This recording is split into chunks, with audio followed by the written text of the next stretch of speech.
The coronavirus pandemic is quite possibly the worst economic crisis since the Great Depression. More than 36 million people have claimed unemployment benefits, and that's probably a gross underestimate of the total job loss. I don't think there was anything that would prepare us for this, right? This is just so out of bounds. This has never happened before in the history of the United States. Unemployment insurance was established as a counter-cyclical stimulus for times like these. However, despite a generous federal stimulus package, many state systems are failing. In March, just under 9,000 of the nearly 400,000 applicants in Florida received initial benefits. At best, states delivered aid to about half of their applicants. The next paycheck didn't come, and then the next one didn't come, and then the next one didn't come. Probably called about 1,000 times this past week. I emailed probably 40 different state reps. One mid-April survey estimates that for every 10 claims, 3 to 4 tried but couldn't get through, and an additional 2 said that the system was too difficult. If we don't pass underlying unemployment insurance reforms soon, states are going to spend all of their trust funds. Once those trust funds run out and once states have to borrow from the federal government, there will be a lot of pressure coming out of this recession to cut benefits further. So how was this fragile system set up? And will it be able to support Americans during the coronavirus pandemic? The Great Depression was a catalyst for unemployment insurance as we know it today. As part of the Social Security Act of 1935, unemployment insurance, known as UI, was established to help millions of workers who had fallen through the cracks. States were able to roll out unemployment insurance laws very quickly after passage of the original act. People suddenly didn't have to worry as much about an economic downturn. The basic UI system is funded by taxes on employers. That money goes into a trust fund which states then use to pay benefits to covered workers. The federal government provides the administrative funding, makes loans to state unemployment insurance funds, and half of extended benefits during high unemployment. While states are subject to a few federal requirements, they generally set their own criteria for beneficiaries. That includes the number of weeks someone can apply, how benefits are calculated, how much the employer has to pay in taxes, etc. In Florida and North Carolina, for example, jobless workers can only claim 12 weeks, while in New York, Virginia, and New Jersey, it's 26 weeks.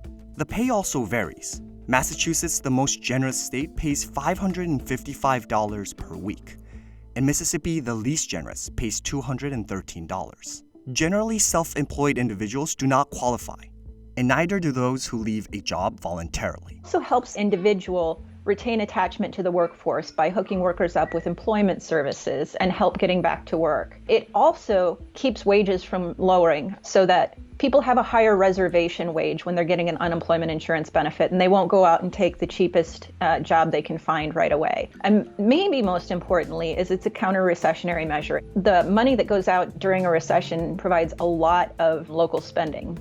That's dollars and cents. Someone gets money in their hands and spends it on necessities, like rent, groceries, gas, and diapers, which stimulates economic activity, something that's desperately needed during a recession.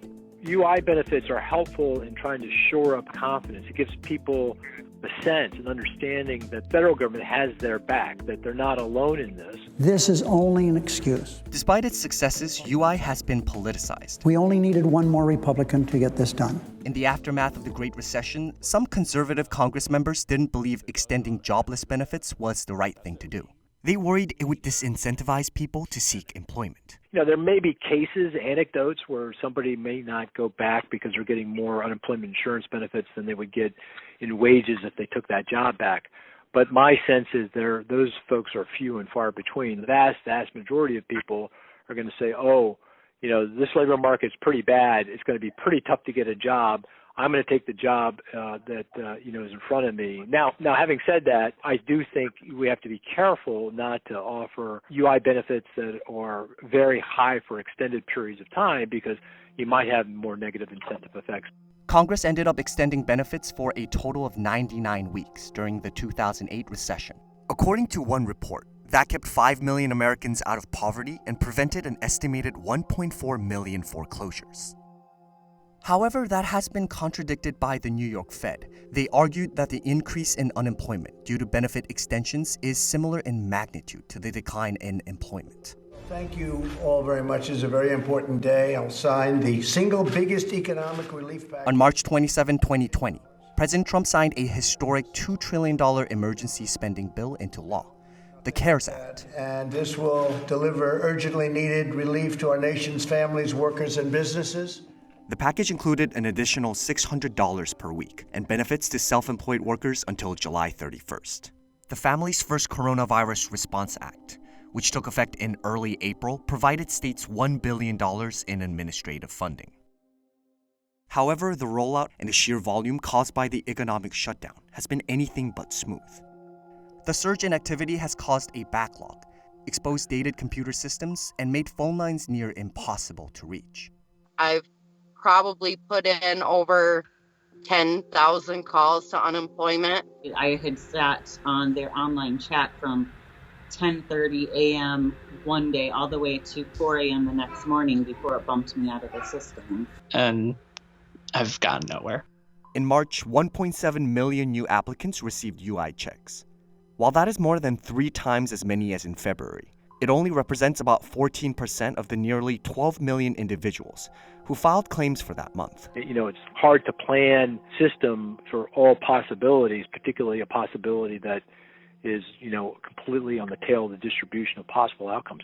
A more optimistic analysis by Pew Research showed that 29% of unemployed Americans received benefits in the first month of the pandemic. That's not counting the many who have tried but couldn't get through, or the self-employed who now qualify for the pandemic unemployment assistance under the CARES Act. Only 16 states have fully modernized their IT system.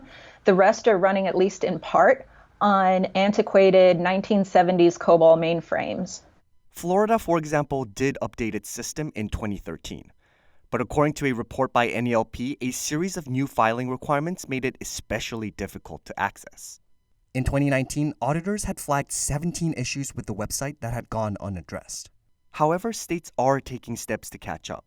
New York hired hundreds of new staff members and updated its website. In West Virginia, the governor announced that National Guard members who lost their job due to the pandemic would help process claims. Michelle Evermore says that updating decade-old computer systems or staffing up is a good start, but not nearly enough. Going into the last recession, states didn't have enough money in their trust funds to pay benefits for the length of the recession. Then they borrowed from the federal government, and some states weren't able to pay that federal loan back fast enough. And so what happens when that occurs is employers' federal unemployment tax goes up. Suddenly, employers are keenly aware that they're paying additional state and federal unemployment insurance taxes at a time when they're trying to recover. So that creates pressure, downward pressure on benefit receipt and level of benefits. So since the last recession, a number of states have reduced benefits dramatically. During the Great Recession, 36 states borrowed from the federal government. As of December 2018, Michigan and Pennsylvania had outstanding bond debts, and the U.S. Virgin Islands was still paying back on loans from the U.S. Treasury. Heading into 2020, 31 states met the criteria for interest-free borrowing, but even that is costly. Let's look at Michigan, for example. For the first month of the shutdown, 27% of the state workforce filed for unemployment, but in March, only 4.4% of applicants received benefits. We, quickly moved to make sure that we had enough resources in place. We've contracted with third-party call centers to help supplement our call center staff. And then we're also partnering with the Michigan Works Agency to train many of their staff who will help be able to supplement us. Some of the efforts Donofrio is outlining seem to have worked. As of May 12th, about 90% of eligible applicants had received or been approved to receive money. It's a little easier to breathe right now with no hands on your neck. Austin Stevens is one of them. He reached out to 4 state representatives before he finally got his benefits, 7 weeks after applying. I woke up and sent a whole bunch of people money. Michigan started the year with $4.6 billion in its unemployment trust fund, the third highest balance in the country. According to the Upjohn Institute for Employment Research, the state will need to borrow $3.4 billion before the year ends. The question really is, how many more people file, and then how long the duration of these layoffs continues to be. Through the end of July, we think that on a conservative estimate, we would, of course, the trust fund would last. If you kind of have a middle ground estimate, we would probably expend around half of the trust fund through that period of time. In recessions, the states almost invariably run out of funds. The trust funds become depleted, and that's when the federal government steps in. So every single recession, or at least every one I've studied, the federal government will come in and help the states out. During the Great Recession, the federal government spent around $335 billion on UI in several rounds of fiscal stimulus. Whether it's extending benefits, transfers to individuals, or providing loans to states, the government will likely do so this time around again. Until then, states will continue to catch up. Florida is already on its way, as are many others. As of May 12th, the Sunshine State had paid 36% of its claimants. That's a long way from 2% initially. We now know that more than half the states are going to start opening. So I would expect the job losses to begin to abate by mid-May. That'll take some of the pressure off these funds. But having said that, there still will be very high unemployment, lots of people who need help. There will be a lot of pressure coming out of this recession to cut benefits further to make up for the shortfall. And I'm just terrified that states are going to completely decimate their unemployment insurance systems after this if there's no underlying federal reform and help